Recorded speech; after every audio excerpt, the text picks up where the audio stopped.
Muito bem, senhoras e senhores, sejam bem-vindos a mais um vídeo aqui no canal do Mercúrios. Meu nome é Carlos Henrique e dessa vez eu quero explicar para vocês como saber se uma criptomoeda vai se valorizar, tá? Antes de tudo, já peço para vocês deixarem o like aqui embaixo, se inscreverem no canal para não perderem os próximos vídeos e para quem quiser ter acesso à nossa carteira de investimentos, seguindo a metodologia que eu vou mostrar aqui nesse vídeo, é só clicar no primeiro link aqui na descrição, tá? Pessoal, o primeiro passo aqui vai ser a gente classificar os movimentos que existem no mercado cripto e que fazem com que o preço dos criptoativos se movimentem, tá? Então, ao longo desses últimos anos em que eu trabalhei somente focado no mercado de cripto, eu classifiquei a maioria dos movimentos nesses 4 tipos aqui, tá? O primeiro desses tipos são os movimentos decorrentes de narrativas, tá? Majoritariamente são movimentos de curto prazo ou atrelados a algum ciclo de mercado. Esses movimentos, eles acontecem muito devido ao otimismo do mercado em relação a um determinado setor de cripto e muitas vezes esses movimentos são profecias autorrealizáveis partindo do efeito manada, né? Ou seja, muitas pessoas falam sobre aquela cripto, muitas pessoas acabam comprando ela, ela se valoriza, mais pessoas falam a respeito, mais pessoas compram e assim por diante. 2 exemplos de narrativas de curto prazo recentes são as narrativas de meme coins, que fizeram com que criptos como Shiba Inu e Pepecoin se valorizassem muito, ou então a narrativa de inteligência artificial. Várias criptos desse setor se valorizaram com a popularização do ChatGPT, mesmo elas não tendo nada a ver com o ChatGPT, né? Então, são exemplos justamente de narrativas de mercado. Existem vários dashboards que mostram um pouco dessas narrativas de curto prazo, como esse daqui do Dune Analytics, que classifica algumas delas, né, que eu coloquei aqui, por exemplo, como Friend Tech na narrativa de SocialFi, os bots do Telegram, Account Abstraction, inteligência artificial, GambleFi, né, as criptos de apostas, ou então Real World Assets, né, são todas algumas narrativas ali que chamaram a atenção do mercado nos últimos meses, tá? Aí a gente também precisa entender que além dessas narrativas de curto prazo, existem as narrativas dos ciclos de mercado, né, que são ciclos que a gente costuma chamar de preço e inovação de acordo com a categorização da A16Z. E nesses ciclos de longo prazo do mercado de cripto, alguns setores vão chamar mais atenção do que outros. Por exemplo, a narrativa dominante nos ciclos de 2011 e de 2015 era a narrativa do Bitcoin como reserva de valor e também como meio de troca, né? Em decorrência disso, a gente viu que naquela época, a maioria das criptos que estavam entre o top 10 de mercado eram criptos que de alguma forma tentavam ser reservas de valor ou então meios de troca, né? Se a gente for olhar para o último ciclo de valorização do mercado, a principal narrativa estava nas plataformas de contratos inteligentes e que também serviram de base para narrativas como DeFi, finanças descentralizadas e também a narrativa de NFTs que eram criados em cima dessas plataformas, tá? O segundo tipo de movimento do mercado são os movimentos que eu gosto de chamar de movimentos técnicos, tá, pessoal?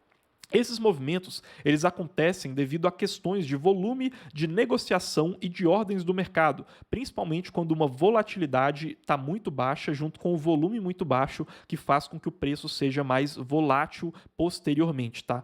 Esses não são movimentos racionais, entre aspas, né? Porque muitas das vezes eles não são criados por humanos, né? E sim por robôs, como resultado de ordens de liquidação acionadas automaticamente em efeito cascata, né? Como, por exemplo, quando a garantia de um empréstimo se desvaloriza e aí, consequentemente, aquela garantia é liquidada, faz com que o preço caia ainda mais e aí as liquidações acontecem nas garantias de outros empréstimos também.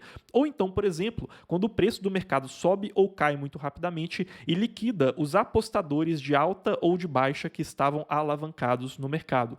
Muitas vezes, esses movimentos, inclusive, vão possuir algum tipo de gatilho externo. Um exemplo de movimento técnico é esse daqui que aconteceu no Bitcoin no dia 12 de setembro, em que a gente vê aqui nesse primeiro gráfico justamente o preço do Bitcoin disparando. E essa disparada aconteceu na liquidação de pessoas que estavam apostando na baixa do mercado, como a gente consegue perceber aqui na inversão do sentimento que a gente poderia observar aqui nos mercados futuros, né? Então essa liquidação fez uma cascata de valorização no preço do Bitcoin que foi acionada automaticamente, tá, pessoal?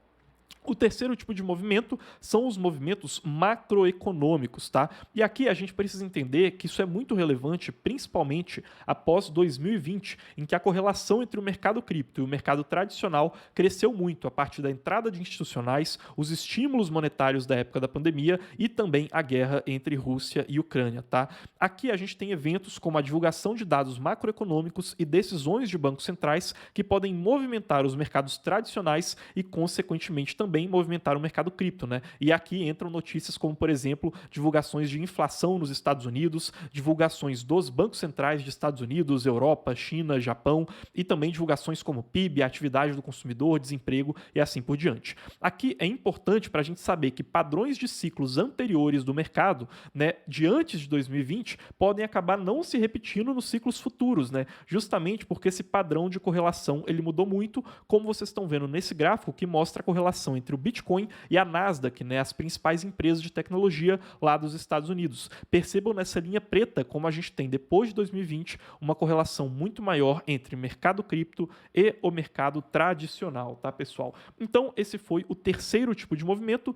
E o quarto tipo de movimento das criptomoedas são aqueles que se baseiam em fundamentos, tá? Lembrando que todos esses movimentos aqui, pessoal, podem ser tantos movimentos positivos de alta quanto movimentos negativos, fazendo com que as criptos se desvalorizem, tá? Quando a gente fala de fundamentos, a gente precisa entender, pessoal, a teoria por detrás da análise fundamentalista. Aqui a gente entende que todos os ativos que estão recebendo investimentos, eles possuem um valor intrínseco e um preço de mercado, né, que é aquela etiqueta, o preço de negociação daquele ativo. O preço de mercado, ele é volátil no curto prazo, tá? Mas ele tende a se encontrar com o valor no longo prazo, ou seja, ficando menos volátil e mais seguro, né, em termos intrínsecos. No mercado cripto, a metodologia para encontrar projetos com maior valor não é tão consolidada quanto no mercado de ações, em que normalmente a gente olha para a geração de fluxo de caixa daquelas empresas. Então, no mercado cripto, quando a gente vai buscar fundamentos, a gente divide as criptos em dois grupos principais, aquelas que não geram fluxo de caixa e que se assemelham mais com commodities, como Bitcoin, Chainlink e Ethereum, né? Salvo algumas exceções ali, como a geração de fluxo de caixa dos validadores da Ethereum, que em parte se converte em queima de tokens. E do outro lado, a gente vai colocar criptos que se parecem com modelos de negócios que podem gerar fluxo de caixa, porém de forma pouco previsível, porque é um mercado inicial.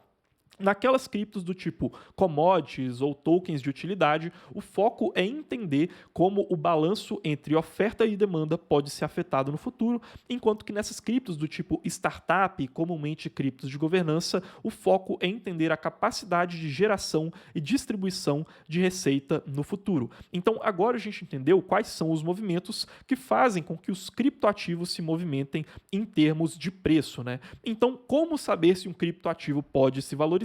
Basicamente, você tem que ser capaz de prever um desses tipos de movimentos, né? Tá aí a resposta desse vídeo. Você precisa saber com antecedência como algum desses movimentos vai impactar o preço das criptos positivamente, né? Mas, diante disso, qual que é a nossa estratégia de investimentos, né? Ou seja, como que a gente se posiciona sabendo desses tipos de movimentos?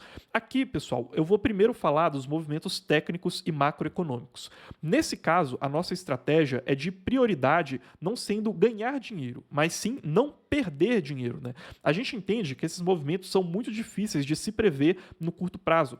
Então a gente não tenta anteceder eles, mas sim a gente tenta blindar a nossa carteira para poder se proteger caso eles aconteçam.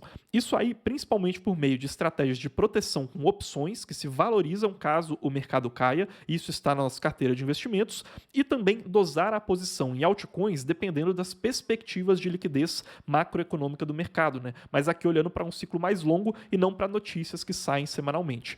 Já quando a gente fala de narrativas e fundamentos, a nossa prioridade é encontrar criptoativos que possuem bons fundamentos, mas que também possam se beneficiar de destravas de valor por meio de narrativas. Nem tudo que possui fundamentos possui uma narrativa e nem tudo que possui uma narrativa vai possuir fundamentos. Por isso, se a gente tiver que escolher entre um e outro, a gente sempre vai preferir os fundamentos que muitas vezes antecedem as próprias narrativas. Aqui eu estou mostrando para vocês justamente, né, aquela imagem lá do começo do vídeo e vocês vão perceber que a maioria dessas criptos daquela época, na narrativa de reserva de valor e meio de pagamentos, já não estão mais entre as maiores do mercado, porque o tempo passa, as narrativas expectativas acabam passando e os fundamentos permanecem, tá, pessoal? Espero que vocês tenham gostado desse vídeo aqui. Dei uma geral na nossa estratégia de investimentos. Vocês perceberam que não existe resposta tão simples, mas eu tô sendo sincero aqui com vocês porque não existe bola de cristal nesse mercado. Se vocês gostaram, comentem aqui embaixo e também deixem um like no vídeo. E não se esqueçam que o link para nossa carteira de investimentos, para quem quiser fazer parte da comunidade exclusiva,